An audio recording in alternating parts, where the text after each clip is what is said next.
వరకు చూడండి.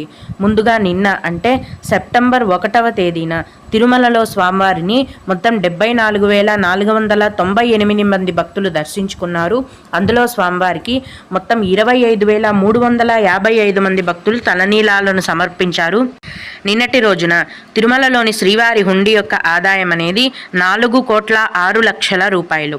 ఈరోజు కూడా ఎటువంటి దర్శనం టికెట్లు లేకుండా నేరుగా భక్తులను ఫ్రీ దర్శనానికి అనుమతిస్తున్నారండి. ఇలా టికెట్స్ లేకుండా నేరుగా వెళ్ళే ఫ్రీ దర్శనానికి ప్రస్తుతం 6 నుంచి 8 గంటల సమయం మాత్రమే పడుతోంది. అలాగే తిరుపతిలో ఇచ్చే సర్వ దర్శనం టికెట్లను తీసుకొని దర్శనానికి వెళ్ళే భక్తులకు దర్శనానికి 3 నుంచి 4 గంటల సమయం పడుతోంది. 300 రూపాయల దర్శనం టికెట్లు కలిగి ఉన్న భక్తులకు మరియు 500 రూపాయల దర్శనం టికెట్లు కలిగి ఉన్న భక్తులకు దర్శనానికి 2 గంటల సమయం మాత్రమే పడుతోంది. ఈరోజు కూడా చిన్న పిల్లల సుపదం ఇన్ఫాంట్ దర్శనం